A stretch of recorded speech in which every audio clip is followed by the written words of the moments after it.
ഭേദഗതി ബില്ലിനെതിരെ പ്രതിഷേധത്തിന്റെ പേരിൽ കലാപ സമാനമായ സാഹചര്യത്തിലൂടെയാണ് പശ്ചിമ ബംഗാൾ മുർഷിദാബാദ് കടന്നുപോകുന്നത്. ഇതിനിടെ തൃണമൂൽ കോൺഗ്രസ് MP മുൻ ക്രിക്കറ്റ് താരവുമായ യൂസഫ് പാത്താൻ പോസ്റ്റ് ഇപ്പോൾ വിവാദമാകുന്നത്. നാട് കത്തിയിരിയുമ്പോൾ ചായ കുടിച്ച് രസിക്കുന്ന ചിത്രമാണ് പാത്താൻ പോസ്റ്റ് ചെയ്തിരിക്കുന്നത്. പത്താന്റെ മനോനിലയെ രൂക്ഷമായ ഭാഷയിലാണ് BJP വിമർശിച്ചത്. സർക്കാർ സ്പോൺസേഴ്സ് ആക്രമണമാണ് ബംഗാളിൽ നടക്കുന്നത്.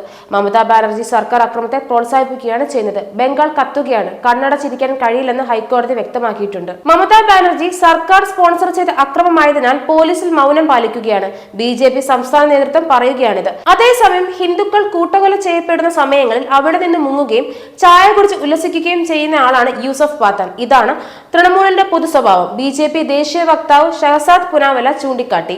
ഹിന്ദുക്കളെ ലക്ഷ്യമിട്ടാണ് അക്രമം നടക്കുന്നതെന്നും ഹിന്ദുക്കൾ സുരക്ഷിതരല്ലെന്നും BJP നേതാവ് സുവേന്ദു അധികാരി പ്രതികരിച്ചു.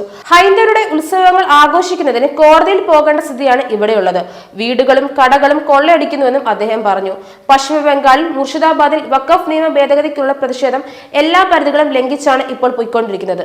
നിംതിറ്റ സ്റ്റേഷനിൽ നിർത്തിയിരുന്ന ട്രെയിനിന് നേരെ ജനക്കൂട്ടം കല്ലെറിഞ്ഞു. റെയിൽവേ സ്റ്റേഷൻ സ്വത്തുക്കളും നശിപ്പിച്ചു. അക്രമത്തിൽ 10ഓളം പോലീസുകാർക്ക് പരിക്കേറ്റു.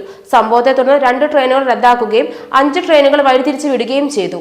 ഗവർണർ CV ആനന്ദ് ബോസ് പ്രതിഷേധക്കാർക്ക് മുന്നറിയിപ്പ് നൽകുകയും ആംതല, സുതി, ധൂലിയാൻ, മുർഷിദാബാദ്, നോർത്ത് 24 പരഗനാസ് എന്നിവിടങ്ങളിലെ പ്രശ്നബാധിത പ്രദേശങ്ങൾ ഉൾപ്പെടെയുള്ള സ്ഥലങ്ങൾ അക്രമികൾക്കെതിരെ നടപടി സ്വീകരിക്കാൻ സംസ്ഥാന സർക്കാരിന് കർശന നിർദ്ദേശങ്ങൾ നൽകുകയും ചെയ്തിട്ടുണ്ട്. വഖഫ് നിയമം തന്റെ സർക്കാർ സംസ്ഥാനത്ത് നടപ്പിലാക്കാൻ പറഞ്ഞ പശ്ചിമ ബംഗാൾ മുഖ്യമന്ത്രി മമതാ ബാനർജി മുർഷിദാബാദ് ജില്ലയിലെ അക്രമബാധിത എല്ലാ പ്രദേശങ്ങളും എത്തി സന്ദർശിക്കുകയും എന്നാൽ യാതൊരു തരത്തിലുള്ള നടപടികളും എടുക്കാതിരിക്കുകയുമാണ് ഇപ്പോൾ ചെയ്തുകൊണ്ടിരിക്കുന്നത്. മമതാ ബാനർജി പറഞ്ഞത് ഇങ്ങനെയാണ്: ഈ വിഷയത്തിൽ ഞങ്ങളുടെ നിലപാട് ഞങ്ങൾ വ്യക്തമാക്കിയതാണ്.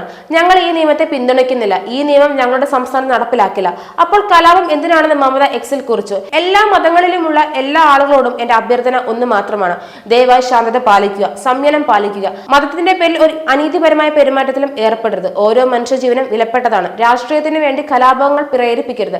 കലാപത്തിന് പ്രേരിപ്പിക്കുന്നവർ സമൂഹത്തിന് ദോഷം ചെയ്യുകയാണ്, അവർ കൂട്ടിച്ചേർത്തു. മുർഷിദാബാദ് പ്രതിഷേധത്തിനുണ്ടായ ആക്രമണത്തിൽ ഇതുവരെ 3 പേരാണ് കൊല്ലപ്പെട്ടത്. നിരവധി പേർക്ക് പരിക്കേറ്റതായാണ് വിവരം. 138-ലധികം പ്രതിഷേധക്കാരെ പോലീസ് അറസ്റ്റ് ചെയ്തിട്ടുണ്ട്. 35 പോലീസ് ഉദ്യോഗസ്ഥർക്കും പരിക്കേറ്റു.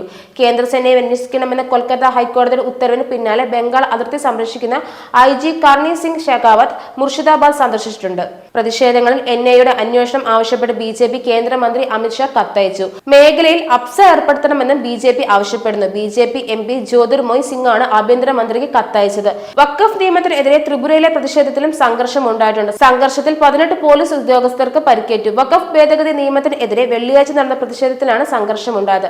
സംഘർഷത്തിൽ 3 പേർ കൊല്ലപ്പെട്ടതായാണ് റിപ്പോർട്ടുകൾ പുറത്തുവരുന്നത്. 2 പേർ സംഘർഷത്തിലും ഒരാൾ വെടിവെപ്പിലുമാണ് കൊല്ലപ്പെട്ടതെന്ന് police additional director general Javed Shami പറഞ്ഞു.